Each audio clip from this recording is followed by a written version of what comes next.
चला तर मग मित्रांनो, आज आपण बनवू झटपट बिर्याणी। खरं तर करायची होती खिचडी, पण साहेबांनी आणलंय चिकन, मग त्यामुळं झटपट खिचडी बिर्याणीचा प्लॅन केला। तर अशी झाली होती ही बिर्याणी। आता आपण पुढे हिची रेसिपी बघू। रेसिपीला लागणारं साहित्य 2 कांदे, 2 टमाटे, 4-5 हिरव्या मिरच्या आणि कोथिंबीर। टमाटे, हिरवी मिरची आणि कोथिंबीरला स्वच्छ धुवून कापून घ्यायचं आहे या प्रकारे। अशा प्रकारे हे कट करून घ्या। मी अर्धा किलो हे चिकन घेतलं आहे आणि त्यामध्ये 2 ते 3 चम्मच दही टाकत आहे। आणि दही टाकल्यानंतर काही थोडेफार बेसिक मसाले आहे ते मी त्यात ॲड करत आहे। आणि तुमच्या जवळच्या किराणा दुकानात जर काही गरम मसाले तुम्हाला ॲड करायचे असतील तर ते तुम्ही तुमच्या आवडीनुसार ॲड करू शकता आणि ते व्यवस्थित मिक्स करून घ्यायचं आहे अशा पद्धतीने।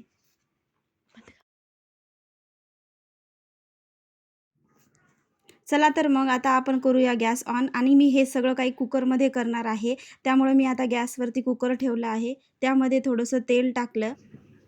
यामध्ये मी काही खडे मसाले टाकले आहे। खडे मसाल्यामध्ये तेजपत्ता, शहाजिरा, लवंग, मिरे आणि तुमच्या आवडीप्रमाणे आणखी तुम्ही त्याच्यात ॲड करू शकता, पण माझ्याकडे एवढे बेसिक मसाले होते म्हणून मी एवढे ॲड केले आहे।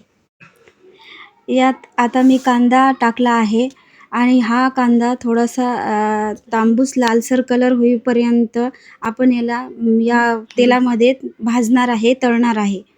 याचा कलर चांगला येईपर्यंत याला आपण हलवत राहायचं, त्याला जळू द्यायचं नाही आणि चांगला असा छान लालसर कलर होईपर्यंत याला मस्त हलवत राहायचं आणि तळत राहायचं आहे।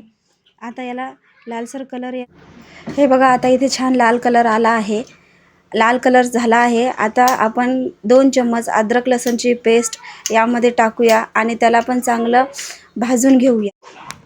आता याला चांगलं हलवून घेऊया, त्याचा कच्चापणा अद्रक लसूणचा निघून जाईल तोपर्यंत आपल्याला इथे हलवायचं आहे। अद्रक लसूणची पेस्ट ही चांगली लाल झाली आहे, त्याचा कच्चापणा सगळा निघून गेला आहे। आता त्यामध्ये मी हिरव्या मिरच्या टाकते। हिरव्या मिरच्या टाकून झाल्यानंतर त्या पण चांगल्या भाजायच्या आहे। थोड्याफार त्या पण भाजल्या गेल्या पाहिजे, जळायला नाही पाहिजे, फक्त याची काळजी घ्यायची। त्या झाल्यानंतर त्यामध्ये मी आता टमाटे टाकणार आहे। 2 टमाटे कट करून घेतले होते ते आपण त्याच्यामध्ये टाकतोय। टमाटे पण चांगले भाजून घ्यायचे, चांगले तळून घ्यायचे, ते पण नरम झाले पाहिजे आणि त्यामध्ये शिजले पाहिजे।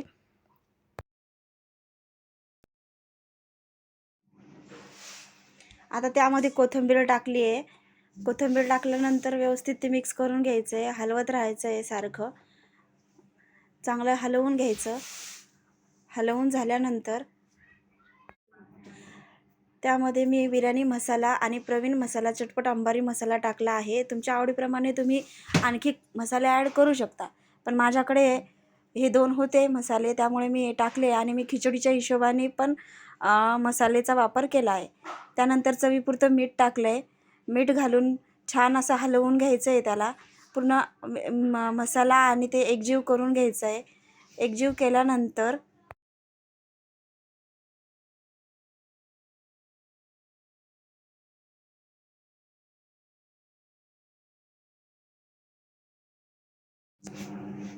असं छान मिक्स झाल्यानंतर त्यामध्ये आपण चिकन ॲड करणार आहे।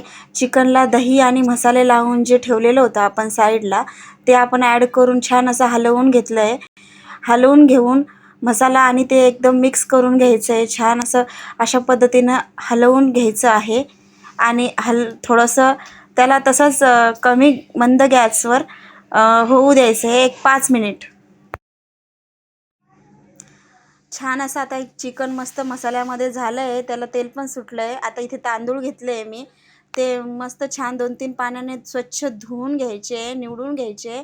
धुवून घेतलेलं तांदूळ आपल्याला या चिकनमध्ये ॲड करायचं आहे। परत एक वेळेस मी हे चिकनला व्यवस्थित हलवून घेतलं आहे। आता त्यामध्ये स्वच्छ धुतलेले तांदूळ आपल्याला याच्यामध्ये हे टाकायचे आहे। सगळे तांदूळ हे आपण स्वच्छ 2-3 पाण्याने धुवून घेतले आणि ते याच्यामध्ये टाकले। आता तांदूळ टाकल्यानंतर आपण हे छान असं व्यवस्थित मसाला, चिकन आणि तांदूळ एकत्र एकजीव करून असं व्यवस्थित हलवून घेत आहे.